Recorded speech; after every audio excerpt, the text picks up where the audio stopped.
Welcome to the PBC sports legend show ਤੇ ਮੈਂ ਅਸ਼ੋਕ ਦਾਸ। ਮੇਰੇ ਵੱਲੋਂ ਆਪ ਜੀ ਨੂੰ ਪਿਆਰ ਭਰੀ ਸਤਿ ਸ੍ਰੀ ਅਕਾਲ। ਹਮੇਸ਼ਾ ਦੀ ਤਰ੍ਹਾਂ ਆਪ ਜੀ ਦੇ ਰੂਬਰੂ ਸ਼ੋਅ ਦੇ ਵਿੱਚ ਉਹਨਾਂ ਸਿਤਾਰਿਆਂ ਨੂੰ ਲਿਆਂਦਾ ਜਾਂਦਾ ਜਾਂ ਉਹਨਾਂ ਤੋਂ ਗੱਲਬਾਤ ਪੁੱਛੀ ਜਾਂਦੀ ਹੈ ਜਿਨ੍ਹਾਂ ਨੇ ਸਪੋਰਟਸ ਦੇ ਮਕਾਮ 'ਚ ਜਾਂ ਕਮਿਊਨਿਟੀ ਕਹਿ ਲਓ, ਕਮਿਊਨਿਟੀ 'ਚ ਸਪੋਰਟਸ ਨੂੰ ਲਿਫਟ ਕਰਨ ਵਿੱਚ, ਸਪੋਰਟਸ ਦੀ ਮਦਦ ਕਰਨ ਵਿੱਚ, ਸਪੋਰਟਸ ਖੇਲੀ ਹੈ, ਸਪੋਰਟਸ ਖਿਲਾਈ ਹੈ, ਉਹਨਾਂ ਨੂੰ ਲੈ ਕੇ ਆਉਂਦੇ ਆ। ਤੇ ਅੱਜ ਸਾਡੇ ਨਾਲ ਇਸ ਸ਼ੋਅ ਦੇ ਵਿੱਚ ਦੂਰ ਦਰਾਡੇ ਤੋਂ 7 ਸਮੁੰਦਰ ਪਾਰ ਮਹਾਵੀਰ ਸਿੰਘ ਜੀ ਨੇ, ਜਿਨ੍ਹਾਂ ਨੇ ਸਪੋਰਟਸ ਖੇਡੀ। ਉਸ ਤੋਂ ਬਾਅਦ ਸਪੋਰਟਸ ਨੇ ਉਹਨਾਂ ਨੂੰ ਨੌਕਰੀ ਵੀ ਦਿੱਤੀ ਤੇ ਸਪੋਰਟਸ ਨੇ ਫਿਰ ਉਹਨਾਂ ਨੂੰ ਕੋਚਿੰਗ ਤੇ ਟੈਕਨੀਕਲ ਅਫੀਸ਼ੀਅਲਸ ਹੋਰ ਕਿੰਨੀਆਂ ਅਹੁਦਿਆਂ ਦੇ ਨਾਲ ਨਵਾਜਿਆ। ਇੰਟਰਨੈਸ਼ਨਲ ਮੈਚਿਸ, ਵਰਲਡ ਕੱਪ, ਜਿੱਥੇ ਜਿੱਥੇ ਵੀ ਉਹਨਾਂ ਦੀ ਜ਼ਰੂਰਤ ਪਈ ਉਹਨਾਂ ਨੇ ਆਪਣੀਆਂ ਸੇਵਾਵਾਂ ਜਿਹੜੀਆਂ ਉਹਨਾਂ ਨੂੰ ਦਿੱਤੀਆਂ। ਤਾਂ ਆਓ ਉਹਨਾਂ ਦੀ ਜ਼ਬਾਨੀ ਪੁੱਛਦੇ ਹਾਂ ਉਹਨਾਂ ਦੀ ਸਪੋਰਟਸ ਦੀ ਜਰਨੀ। ਮਹਾਵੀਰ ਸਿੰਘ ਜੀ ਨਮਸਤੇ, ਸਤਿ ਸ਼੍ਰੀ ਅਕਾਲ। सत श्रीकाल जी, सत श्रीकाल जी। वेलकम वेलकम आप जी का, वेलकम इस पीबीसी टीवी के ऊपर स्पोर्ट्स लेजेंड शो में। और धन्यवाद कि आप जी ने अपना टाइम निकाला है, तो आप बिजी थे, तो बहुत बहुत शुक्राना। आप पहले बताइए इस टाइम आप कहाँ हैं? इस टाइम मैं हूँ उत्तर प्रदेश में।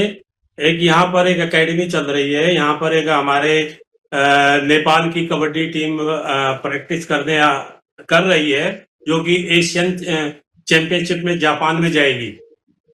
उनके कोच जो है मेरे मित्र हैं, उन्होंने मेरे से बोला कि आइए, आप भी आइए और कुछ टिप्स हमें भी दीजिए जो आपको पता है, और हमारे बच्चे आगे जाके एशियाड में अच्छा परफॉर्मेंस करें। तो इस वजह से मैं आज इनके पास आया हुआ हूँ। ये एकेडमी है उत्तर प्रदेश में, और मैं इस एकेडमी में अभी उनके पास हूँ, उनके रूम में हूँ। अच्छा, पहले मूव होने से पहले थोड़ा सा मैं जानना चाहता हूँ कि गेम जो होती है, मैं अभी बताऊंगा, ये 10 एशियन गेम में इंडिया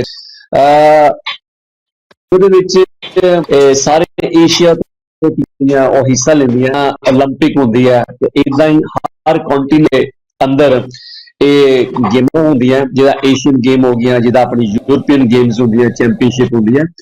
ਉਹਦੇ ਵਿੱਚ इंडिया च कबड्डी जो है हर बारी पार्टिसिपेट करती है बाकी स्पोर्ट्स के नाल नाल। मैं महावीर जी ये बताना कि नेपाल काफी देर से खेल रहा है ना कबड्डी एशियन गेम में, तो कभी कोई पोजीशन उसमें आई है जैसे इंडिया की पोजीशन आती है? नेपाल की टीम खेल रही है, लेकिन मेरे संपर्क में 2-3 साल से जो महिला टीम आई थी, और महिला टीम ने एशियाड में 3rd पोजीशन प्राप्त किया था। और वर्ल्ड कप में अभी बांग्लादेश में वर्ल्ड कप हुआ था, तब भी मेरे पास आई थी। मैंने भी उनको सपोर्ट किया पूरा, और उसमें वो क्वार्टर फाइनल तक पहुंची और अच्छा प्रदर्शन कर वो दिखाया उन्होंने। ये इसमें कोई वो कहते नहीं है अमेरिका में एलियंस होते हैं, शायद एलियंस आ गए इसमें। जी जी। ओके, कोई नहीं, यहाँ से एडिटिंग कर दी। अच्छा, ये बताइए आप इंडिया में किस जगह पे आपका जन्म हुआ था और कब आपने स्पोर्ट्स शुरू करी?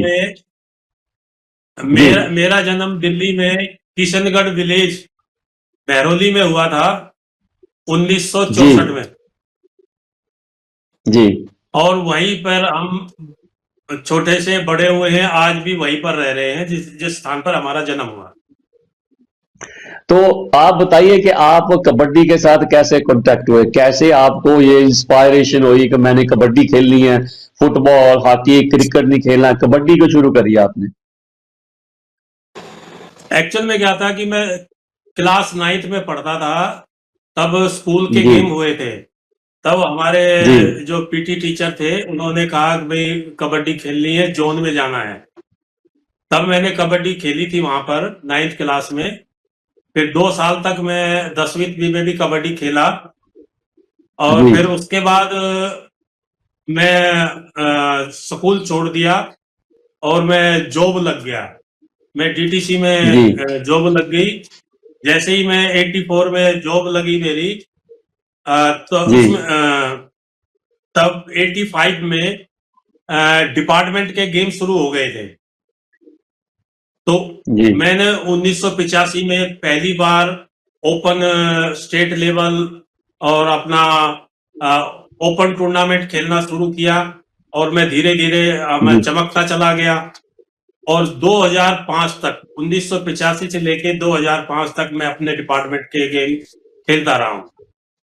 उसमें कैप्टन भी रहा क्योंकि हूँ। फर्स्ट पोजीशन भी जी आई है, सेकंड पोजीशन भी आई है मेरी ऑल इंडिया ट्रांसपोर्ट में। और ये बताइए बीच जी में मुझे ये बताइए ऑफिशियल रेफरी का भी टेस्ट दिया मैंने दिल्ली में, जी तो उसमें भी जी मैं पास हो गया और मैं टेक्निकल ऑफिशियल का काम करता रहा और इंटरनेशनल लेवल तक जग गया मैं। मुझे जिन्होंने नहीं देखा लेकिन मैंने आपको देखा, आपकी लंबाई बहुत है, 6 फुट प्लस होगी मेरा ख्याल। 6'2" है, 6'2" है। 6 फुट 2 इंच ओके है। तो यस। अच्छा, तो इसका मतलब आपको तो कबड्डी में बहुत ज्यादा एडवांटेज मिलता होगा। देखो जी, कहने को कहते हैं कि लंबे आदमी को एडवाइस मिलता है, लेकिन कहीं जी मिलता है, लेकिन कैच भी बहुत जल्दी होती है लंबे आदमी की। ओके, टांगों में कैंची लगती है तो खींच लेते हैं, ठीक है। आप कोई ऐसा जी जी। वाकया बताओ, जैसे आपके मन में इच्छा थी, जैसे आपने कबड्डी शुरू करी, वो पल यहाँ आपकी फैमिली को आपके ऊपर गौरव हुआ, आपको गौरव हुआ कि मैंने ये जो स्पोर्ट्स चुनी है अच्छी चुनी है।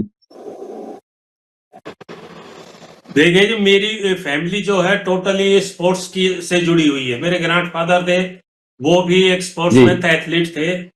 मेरे फादर जो थे वो कबड्डी खेलते थे जी और मेरी बड़ी सिस्टर जो थी वो भी दिल्ली पुलिस में थी। कबड्डी खेल जी के से वो दिल्ली पुलिस में लगी थी।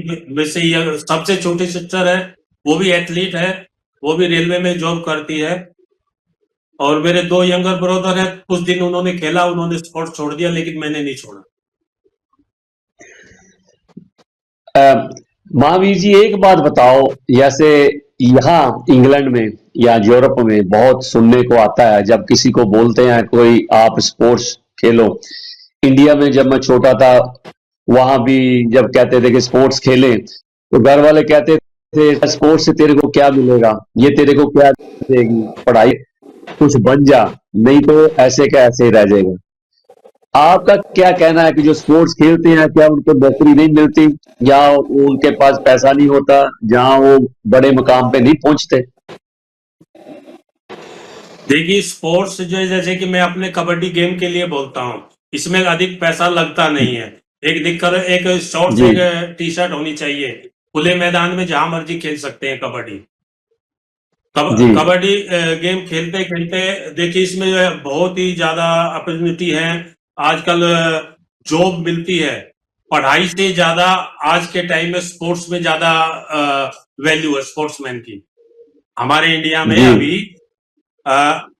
स्पोर्ट्स के उससे बड़े बड़े ऑफिसर बन गए हैं। अब जी पुलिस में लगा लो, डीएसपी तक के हमारे खिलाड़ी स्पोर्ट्स में लगे हुए हैं। और जी इतना बढ़िया है। आज आज के टाइम में हरियाणा एक ऐसा स्टेट है जहां पेरेंट्स अपने बच्चों को खेलने के लिए भेजते हैं, आप जाइए कब खेलिए, और पूरा सपोर्ट करते हैं परिवार अपने बच्चे का, मैंने सिर्फ इसलिए कि ठीक, उनको जॉब मिल हाँ जाएगी। जी, मैंने सुना भी है और देखा भी है, जो उन लोगों ने डिग्री करी है वो अभी तक नौकरी के लिए तलाश में घूम रहे हैं, बहुत को नौकरी नहीं मिली। और जिन्होंने स्पोर्ट्स खेली है नेशनल लेवल पे, उन सबको जॉब लग गई। जी, उनको जॉब मिली है और अच्छा रैंक मिला है उनको। और जैसे जैसे कि हमारी इंडिया की टीम में खिलाड़ी जो खेल के आता है, जैसे हमें गोल्ड जी मेडल मिलता है, गवर्नमेंट उसको और तरक्की दे देती है, उसका और रैंक ओहदा और बढ़ा दिया जाता है। ऐसे करके बहुत ऊंचे पद तक स्पोर्ट्स डायरेक्टर तक ये हमारे कबड्डी खिलाड़ी जो है पहुंचे हैं, सिर्फ स्पोर्ट्स की वजह से। पढ़ाई ज- कम है, बाद में पढ़ाई करते हैं और स्पोर्ट्स में अफसर बनने के बाद साथ साथ में पढ़ाई भी शुरू कर देते हैं।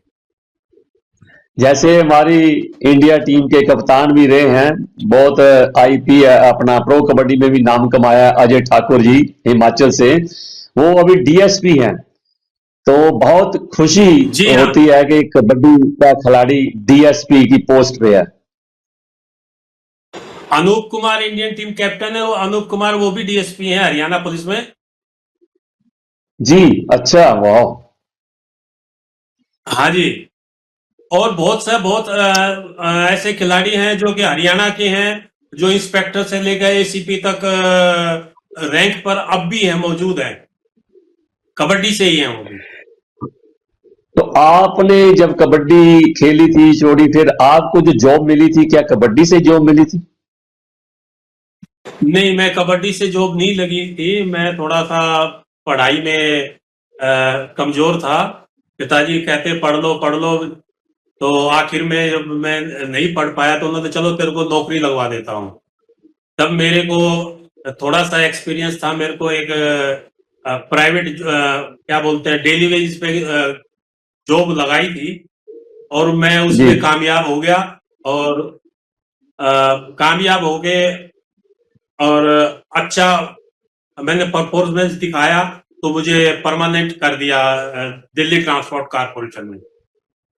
जी फिर उसके बाद मैं गेम खेलता रहा, गेम खेलता रहा, आज तक मैं गेम के लिए समर्पित हूँ। मुझे अगर कहीं मैं जो ड्यूटी पे हूँ और कोई खिलाड़ी मेरे पास आ गया, तो मैं सबसे पहले उस खिलाड़ी को जूस पिलाता हूँ और तब उसको जाने जी, देता हूँ। वाह, वेरी और नाइस। इसलिए अच्छा, मेरे को कोई भी खिलाड़ी मिल गया मेरे को, जो मेरे को जानता है और उसने कहा जी मैं स्पोर्ट्समैन हूँ, मैंने उसी को अपनी तरफ से जूस जो भी उसको खाया या पिया, वो मैं उसको खिला पिला के तब भेजता हूँ, वैसे नहीं जाने देता हूँ। बहुत अच्छी आदत है आपकी, और ये बहुत अच्छे ना है जो आप रिस्पेक्ट करते हो स्पोर्ट्स पर्सन की। मुझे एक बात बताओ, कोई टाइम था जब पंजाब की टीम का बहुत बोलबाला रेक्टेंगुलर कबड्डी में नेशनल स्टाइल में, तो अभी जो है हरियाणा या अपना क्या बोलते हैं महाराष्ट्र, वो स्ट्रोंग है, इसका क्या कारण है? देखिए, पहले महाराष्ट्र टेक्निकल में स्ट्रोंग होता था और हमारे नॉर्थ वाले जो खिलाड़ी होते थे वो अपने पावर के उसमें रहते थे, और पावर जी कामयाब नहीं है, इसमें टेक्निक भी चाहिए। और जो साउथ जी इंडिया के जो खिलाड़ी थे वो हमें टेक्निक से हमें मार देते थे। जब हमने उनकी जी टेक्निक को कैच किया, हमने उनकी टेक्निक कैच किया और पावर हमारे नॉर्थ इंडिया के खिलाड़ी के अंदर होता ही है, तो दोनों ने मिलके, दोनों टेक्निक और पावर, फिर हमने जी उनको पीछे छोड़ दिया। और नॉर्थ इंडिया का खिलाड़ी जो है, पंजाब है, हरियाणा है, उत्तर प्रदेश है, राजस्थान है, यहाँ टेक्निक आने से और पावर, पावर तो ऑटोमेटिक है ही होती है नॉर्थ के खिलाड़ी में, लेकिन टेक्निक को जी। इतनी बारीकी से उन्होंने कैच किया कि वो आगे बढ़ते चले गए। नॉर्थ इंडिया कबड्डी में टॉप में है। तो अभी पंजाब की जो मैं बात कर रहा हूँ, पंजाब के खिलाड़ी नहीं दिखते ये नेशनल स्टाइल में अभी, उसका क्या कारण है और टीम नहीं जीतती? उसका कारण ये है जी, एसोसिएशन, जी एसोसिएशन अगर अच्छा काम करेगी तो खिलाड़ी आएंगे।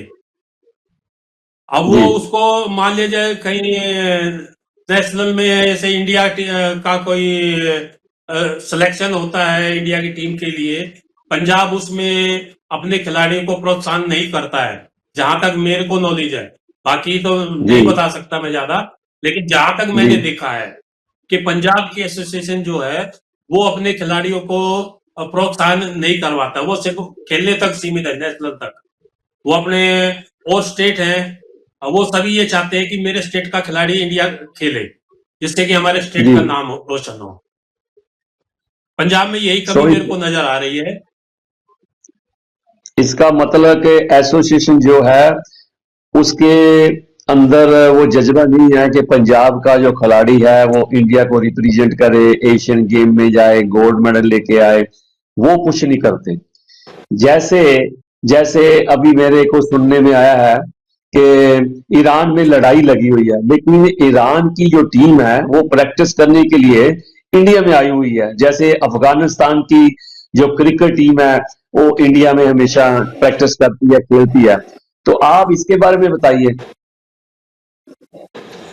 देखिए, ईरान की टीम इस वक्त हरियाणा में है, मोर माजरा गुरुकुल कन्या विद्यालय गुरुकुल है, उसके अंदर वो आई हुई है और वहां खेल रही जी है और अपना प्रैक्टिस कर रही है। और वो यहाँ की टेक्निक, इंडिया से टेक्निक और बारीकी को अच्छे से समझ के तब वो एशियन में जाएगी और वहां अपना प्रदर्शन करेगी। ऐसे ही नेपाल की टीम भी, दोनों टीमें आई हुई है, मैन और वुमेन, वो भी अपना यहाँ पर दोनों टीमें बारीकी समझने के लिए और हिंदुस्तान से जो टेक्निक और कबड्डी में क्या कर सकते हैं उसको सीखने के लिए दोनों टीमें यहाँ पर आई हुई है और वो सीख भी रही दे, हैं। देखो कितनी ये बड़ी ब्रेवरी की बात है कि जिस कंट्री में लड़ाई लगी हुई है और वहाँ लोगों के अंदर लड़ाई का खौफ है और इधर स्पोर्ट्स है, और उन्होंने क्या किया है कि लड़ाई जो लगी वो अपनी उधर छोड़ के और आप ट्रेनिंग के लिए इधर आए हैं। अगर नहीं आते तो उनका मौका चूक जाता कि एशिया में मेरा ख्याल हर बार ईरान इंडिया को टक्कर देता है फाइनल में। ये सच है ना? ये बिल्कुल सच है। ईरान अगर इसी जिस तरह से ही अभी चल रहा है ईरान, आगे भविष्य में जी ईरान जो है इंडिया को मारेगा। जिस हिसाब से ईरान अच्छा चल रहा है, जो भी टेक्निक, जैसे कि हमारे यहाँ प्रो कबड्डी में खेलते हैं ईरान के खिलाड़ी, जी वो हमारे यहाँ से टेक्निक लेके जाते हैं और वो अपने खिलाड़ियों को वो टेक्निक देते हैं और सिखाते हैं। वहां की लड़कियां, उनके अंदर टैलेंट है, पावर है, मसल सब कुछ है उनके पास। वो जी इस टाइम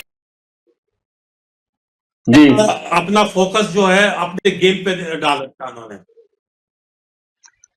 देखो इधर बहुत से पंजाबी लोग हैं ज्यादातर, और उनको ये पता ही नहीं है कि जो कबड्डी है इंडिया के अलावा और कौन कंट्री खेलते हैं। देखो ईरान खेल रहा है, जापान खेल रहा है, थाईलैंड खेल रहा है, मलेशिया खेल रहा है, और ये अपना नेपाल खेल रहा है, बांग्लादेश खेल रहा है। मतलब कितने कंट्री हैं जो कबड्डी खेलती है। चाइना खेल रहा है, ताइवान खेल रहा है। तो बहुत से हैं लोग जिनको पता ही नहीं, वो सोचते हैं कबड्डी सिर्फ पंजाब वाले खेलते हैं और जहाँ इंडिया वाले खेलते हैं। तो आज आप जी ने जो बोला है कि ईरान की टीम स्पेशल और नेपाल की टीम स्पेशल इंडिया में कैंप लगाया है, क्योंकि इन्हीं से ही तकनीक सीख के इनको ही हराया जाए, इसलिए उन्होंने यहाँ कैंप लगाया हुआ है।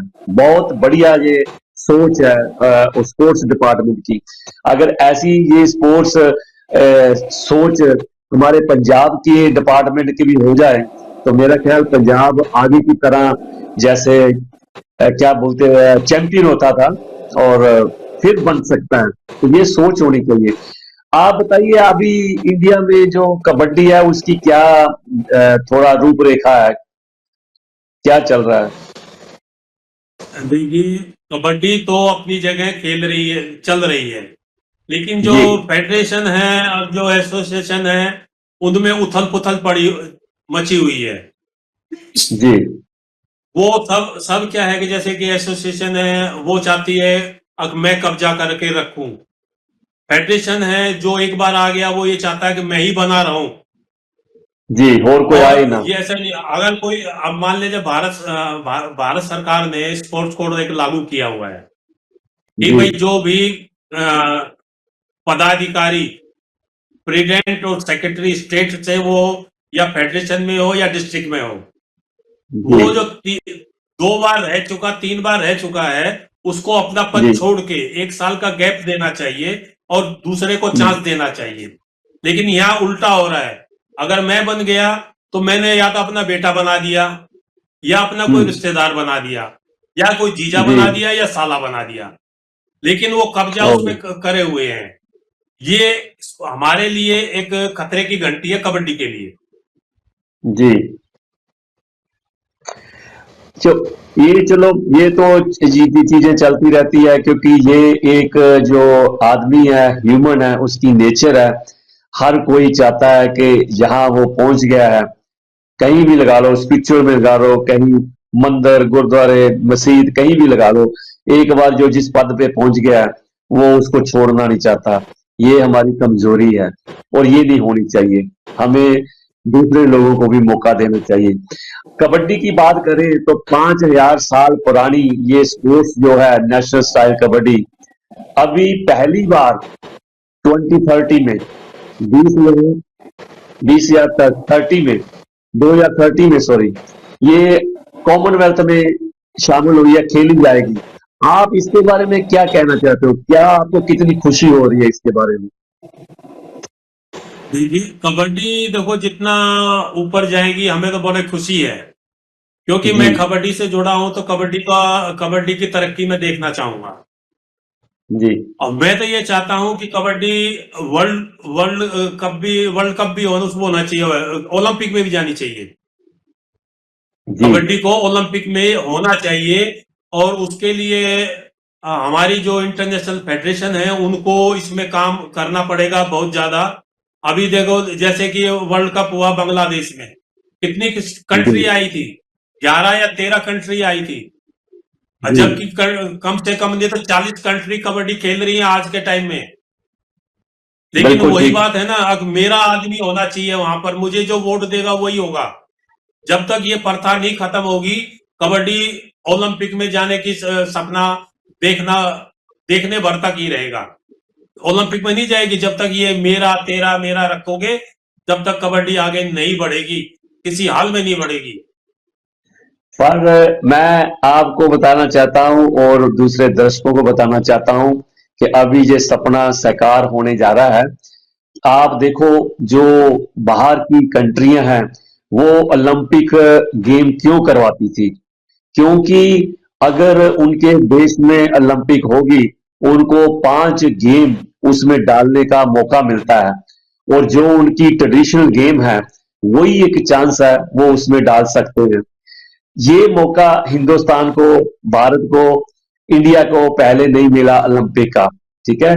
और अभी क्या है, जो 2030 में कॉमनवेल्थ है उसमें कबड्डी शामिल होगी है और कबड्डी खेली जाएगी।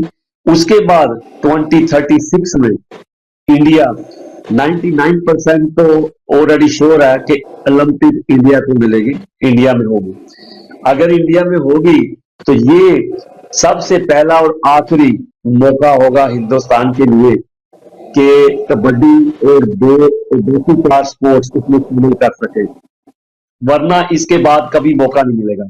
इसके बाद अगर कभी भी ओलंपिक में कबड्डी में जाना है, उनको 60+ कंट्री चाहिए, और 60+ कंट्री मेंबर हो तो तभी आप एप्लीकेशन डाल के मेंबरशिप ले सकते हो, वो भी अगर पास हो।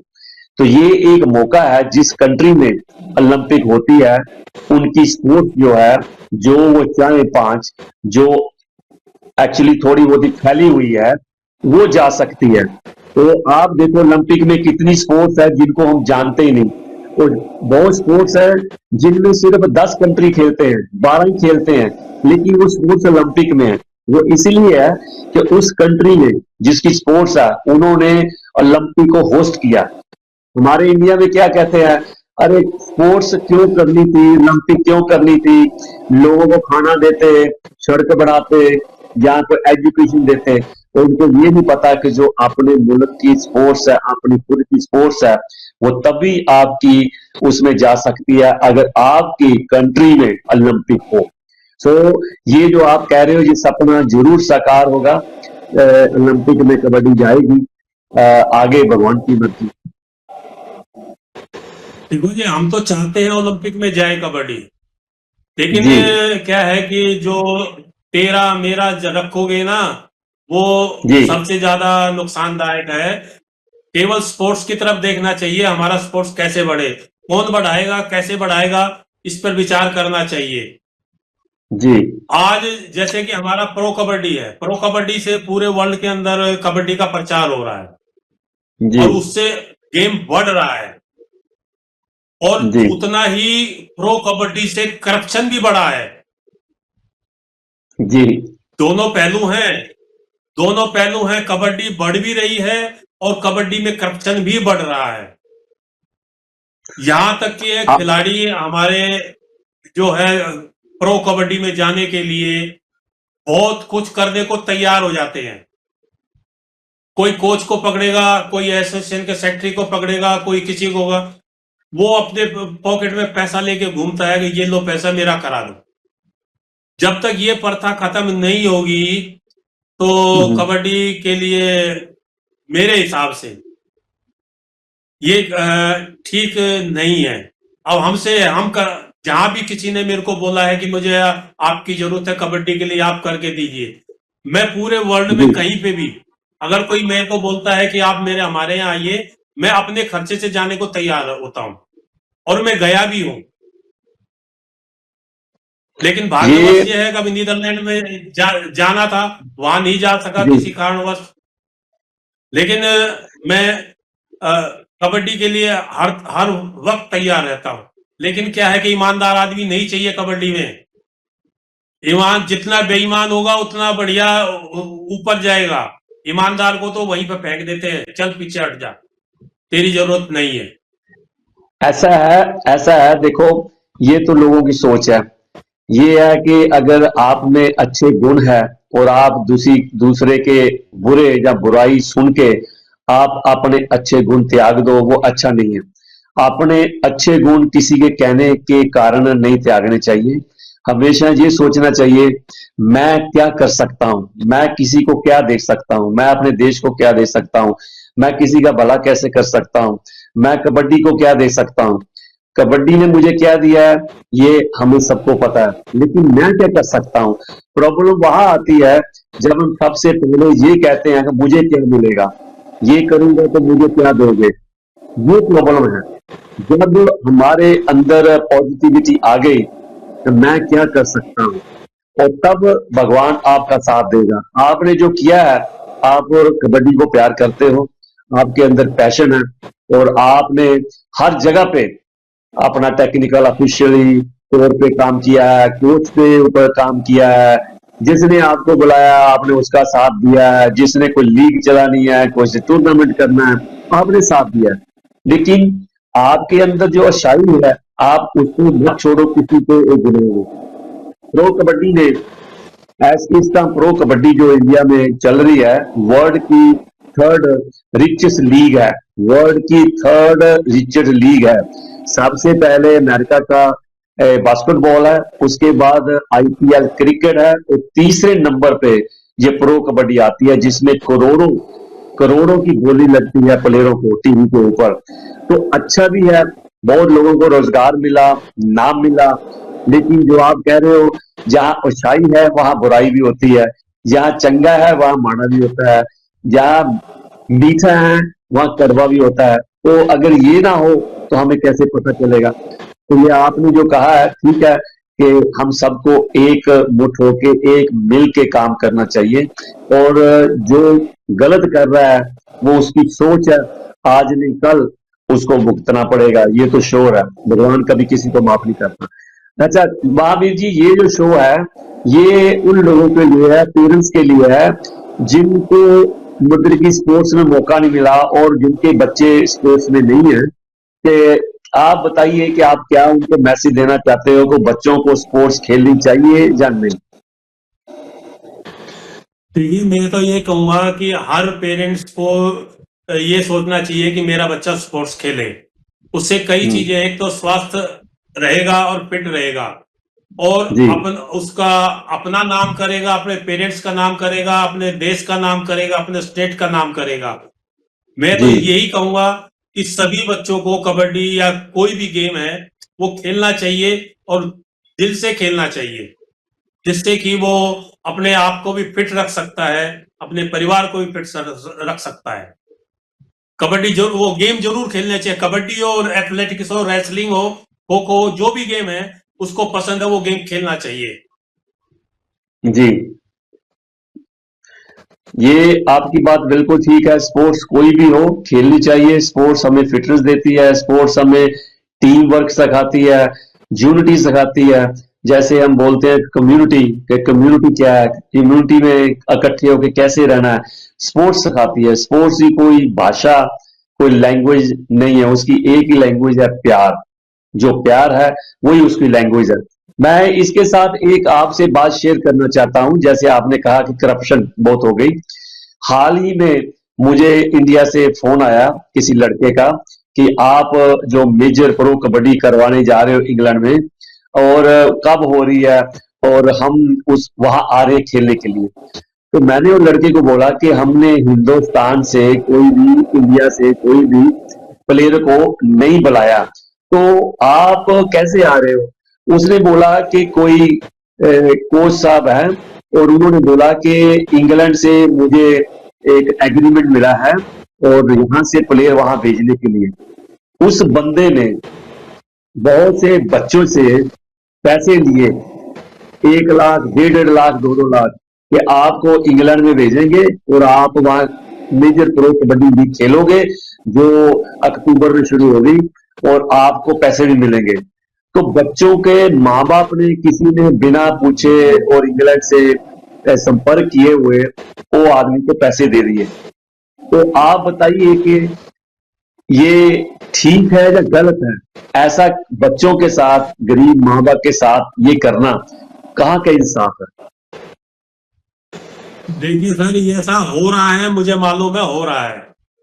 और इसमें सबसे ज्यादा जो खिलाड़ी जो पैसा देते हैं वो हरियाणा स्टेट से देते हैं, और वो जी, आप खेलने के लिए तैयार हो जाते हैं और पैसा देने के लिए भी तैयार हो जाते हैं। ये मेरे सामने भी ये बात आई थी, मैंने भी नोट किया है कि कुछ छुट भैया कोच वो ये काम करते हैं। अगर मेरा आपसे लिंक है तो मैं ये कहूंगा, भाई चल मेरा उधर इंग्लैंड में लिंक है, चलो आज मैं आपको उस लीग में शामिल करा दूंगा। क्या करते, पैसा जी, ले लेते हैं, फिर बाद में पैसा लेके कहता मैंने पैसा भेज दिया है, अब विदेश में पैसा चला गया, अब वहां से वापिस आएगा नहीं आएगा कोई गारंटी नहीं है। तो ये धंधा चल रहा है सर, बहुत चल रहा है। ये बच्चे बिहार के तरफ से है कहीं से, और वहां से उन्होंने क्या किया, एक फेक आईडी बनाई, और फेक आईडी बना के उसके नीचे, सबसे नीचे मेरा नाम लिख दिया। उनको बोला कि ये अशोक दास सीओ, जो मैं नहीं हूं, सीओ। सीओ है मेजर प्रो कबड्डी के, और उनसे हमें मिला है कि आप बच्चों को भेजो। और उसने भोले भाले बच्चों को पैसे ले लिए। और देखो उनके माँ बाप, उन्होंने भी कोई पूछ पड़ताल नहीं करी, कहां कहां से कर्जा उठा के पैसे दे दिए। तो ये तो अचानक किसी ने मेरा नंबर ढूंढा, कि मैं हर बच्चे के साथ बात करता हूँ, कोई भी मेरे को कॉल करे, कभी भी करे, मैं करता हूँ। और उसने मेरे से पूछा, तो परसों मैंने 12 बच्चों से बात करी, और वो जो इंसान था उसको भी उन्होंने उसमें लिया, उसको नहीं पता था मैं उसमें हूँ। एंड फिर वो उसने अपना कॉल जो ड्रॉप कर दी। तो बच्चों को बोला कि मैं आपको पैसे वापस दे दूंगा, आपने उनको इस बीच में क्यों लिया? तो बच्चे बोलते हैं कि आपने तो बोला था कि आपको उनसे परमिशन मिली है, लेकिन उसने कुछ नहीं कहा। तो मैं ये आज इस शो के माध्यम से ये रिक्वेस्ट करना चाहता हूँ महावीर जी, कि हमने इंडिया में किसी को भी किसी बच्चे की रिक्रूटमेंट के लिए कोई भी एग्रीमेंट नहीं दिया, और ये पहले सीजन में कोई भी बच्चा इंडिया से हम नहीं ले रहे। आप किसी को भी पैसे ना देना, कोई भी एजेंट वहां नहीं है। प्लीज आप किसी भी कोच को, किसी भी आदमी को पैसे नहीं देना। नहीं, ये तो बिल्कुल सोचना चाहिए। आप पेरेंट्स को भी सोचना चाहिए कि मेरा बच्चा अगर जा रहा है तो उसकी पहले जांच करें, जांच करने के बाद ही कोई आगे कदम उठाए। कौन सी फेडरेशन है, कौन सी एसोसिएशन है, कौन आदमी भेज रहा है, उसका क्या स्टेटस है, उसका क्या अता पता है, लेकिन ये जांच नहीं करते। एक्चुअल में क्या है कि पुत्र मोह में पेरेंट्स जो है वो कदम उठा जाते हैं और उसमें पैसा दे देते हैं बच्चे को, अब चल भाई खेल लो। लेकिन क्या है कि भोले भाले होते हैं गांव के जो माता पिता हैं, वो गांव में उतनी चतुराई नहीं होती है। वो बच्चा जो बोल देता है पेरेंट्स वही मान लेते हैं। लेकिन फिर भी मैं भी यही कहूंगा कि जितने जो भी पेरेंट्स हैं, जो भी बच्चा है, किसी गेम में अगर आपके पास कोई इंटरनेशनल आता है, अगर भाई मैं वहां गेम हो रहा है वहां चलो, कृपया उसकी जांच करें। उसकी पूरी जांच करने के बाद ही कोई कदम उठाए। अगर कदम वैसे ही बगैर जांच के उठाओगे तो आपको धोखा मिलेगा, और 100% धोखा मिलेगा। थैंक यू आपका भाभी जी टाइम देने के लिए। अभी लास्ट में आप हमारे दर्शकों को कुछ कहना चाहते हो, कुछ मैसेज देना चाहते हो तो प्लीज। देखिए, मैं तो सिर्फ यही बोलूंगा कि आप अपना जो गेम खेलते हैं आप उस गेम को खेलिए, और खेलने के बाद जो भी संस्था है, कोई एसोसिएशन है या फेडरेशन है, उसको माध्यम से आप खेलिए और उसके माध्यम से ही आप आगे बढ़िए। अगर जी आपको इंडिविजुअल कहीं खेलते हैं, तो अगर कहीं से ऑफर आता है तो उसको ध्यान पूर्वक से देखें, और तभी जाके आप खेलें। आप गेम खेलिए, अच्छा है, आपका स्वास्थ्य रहेगा, और आप अपने माँ बाप का नाम भी रोशन करोगे, और अपने देश का, अपने स्टेट का नाम रोशन करोगे। यही मैं कहना चाहूंगा कि आप अपना गेम खेलिए। स्पोर्ट्स से में बहुत ही ज्यादा आपको चांस मिलेंगे, जॉब में भी मिलेंगे, आपके स्वास्थ्य में मिलेंगे। मैं सिर्फ यही कहता हूं कि आप गेम खेलिए। थैंक यू महावीर जी, आपका बहुत बहुत धन्यवाद टाइम देने के लिए, शुक्रिया। और फिर कभी मिलेंगे, अभी टाइम जो है इजाजत नहीं देता। आज के लिए इतना ही। तो ये से महावीर सिंह जी जो इंडिया में रहते हैं, तो आपने इनका पैशन, इनका जुनून आपने सुना कि कैसे कबड्डी के लिए हर दम तैयार रहते हैं। तो ये पैशन होता है, वो सब में भी होता है। दूसरा, भगवान किसी किसी को, परमात्मा वाहिगुरु किसी किसी को इंजेक्शन लगाता है, टीका लगाता है, वो उसमें पागल हो जाता है। जैसे बहुत से लोग हैं, सेवा करते हैं, सेवा के बिना नहीं रह सकते, नाम जपते हैं, नाम के बिना नहीं रह सकते, लोगों का भला करते हैं, चैरिटी करते हैं, उसके बिना नहीं रह सकते। बहुत लोग हैं जो बिजनेस में हैं, 1 घर, 2 घर, 3 घर, 4 घर, 1 करोड़, 2 करोड़, 3 करोड़, 4 करोड़, ये सबको एक किस्म का एक इंजेक्शन लगा हुआ है, एक फीवर है, तो जो हम नहीं रह सकते, और जिसमें आप घुस गए, आप घुसते ही जाओगे। लेकिन अच्छा काम अच्छा कर्म बनाता है, अच्छा कर्म आगे काम आता है। और ये जो पैसा, ये जो शोहरत, मकान, महल, माड़ियां, ये कुछ भी साथ नहीं जाना, और ना ही किसी को लाइसेंस मिला है। साथ अगर जाना है तो आपके अच्छे कर्म, हमारे अच्छे कर्म, और पीछे जो रहना है वो लेगेसी, आपका अच्छा नाम, अच्छा किया हुआ काम।